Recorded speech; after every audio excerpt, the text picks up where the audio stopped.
And we are back. Thanks for staying with us. It is time for us to go through the front pages of the newspaper. And with me is Mary. Hi. Hi, It's been a while, right? It's been a while. It's been rusty already. All right. So let's do this, shall we? Yes, please. So we'll be starting off with the Daily Trust newspaper. And making the headlines here, we have Tenants Groan as Abuja Landlords increase rents. On the riders here, property owners blame high cost of building materials. Developers seek signing of real estate bill. And also here we have 14 abducted Kogi University students rescued, says police. And on tariff hike, Labour pickets NERC discos offices today. Troops dislodge terrorists, seize weapons in Taraba. And 3 died, 21 injured in Ogun, multiple road crashes. Really sad story there. Court convicts woman for forging Kiari's signature. Really? Wow, interesting. And contractor's cake is Abuja malfunctioning, streetlights raise dust. And quickly, I'll just take one more story at the top of the paper here.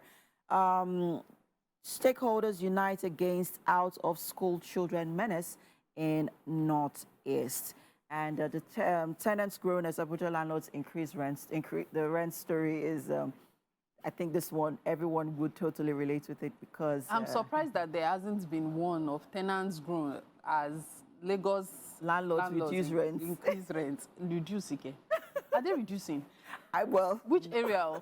So that people can know where to No, but I also heard that there are a few landlords that were somewhat considerate. Considerate that have landlords, been considerate during this period. Yes. So they, instead of increasing, they sort of, reduced some or even extra, left it at the normal rates for you. Or even, reduced or sort of took away some extra charges just to make, that's actually very considerate. For Landlords tenants. are doing that. Thank you so much.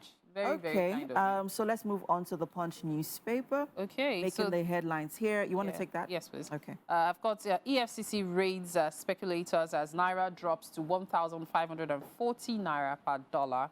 Illegal BDC operators, speculators raided in Lagos, Abuja, Port Harcourt, and Kano. Here we also have minimum wage. Labour insists on May 31 deadline. JAMB releases more UTME results. Fubara tackles Wike over Rivers' heavy debt. Police say banker stole customers 650 million naira. Marketers order to open pump for CNG vehicles. Up here, we have policy blitz. Tinubu unveils 21 major initiatives after marathon Federal Executive Council meeting. And finally, here we have FT list BHM among Africa's fastest growing companies. Well, quite a number of stories here. However, the one that catches my attention is minimum wage. Labour insisting on May 31 deadline. It's obvious that Labour is in for a showdown. However, personally, this is my opinion on this.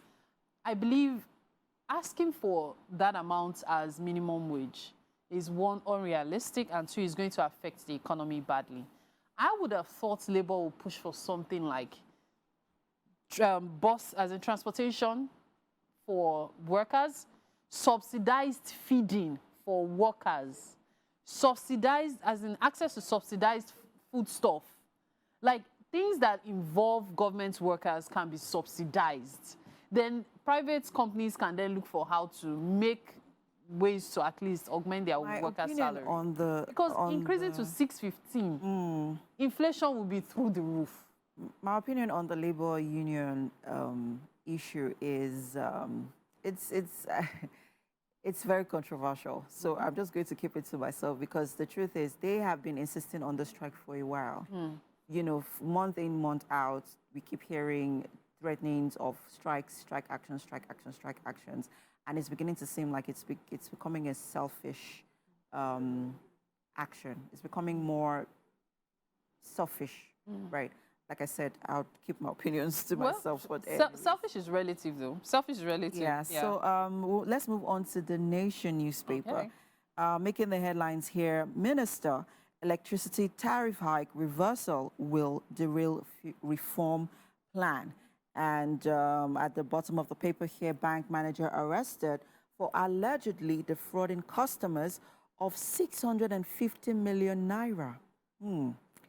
A lot of people can relate with this one. I remember, okay, but I remember few weeks ago, sometime last week, Shan George complained of being defrauded of, certain amounts of money.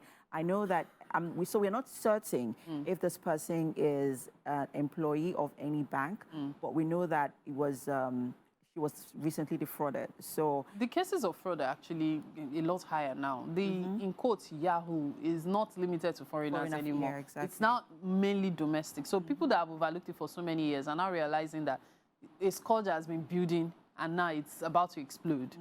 Somebody told me about losing his, he was robbed in a keke and his small phone was also stolen. Now that small phone is connected to his bank.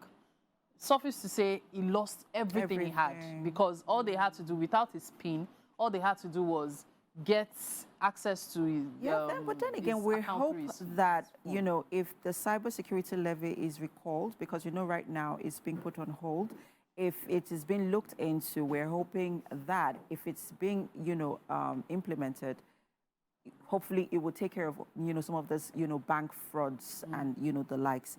And so we can't take any more papers. I was actually looking forward to talking about the electricity tariff. Right? The band A and the B's and the C's. See, let's just leave that. Yes, let's leave it.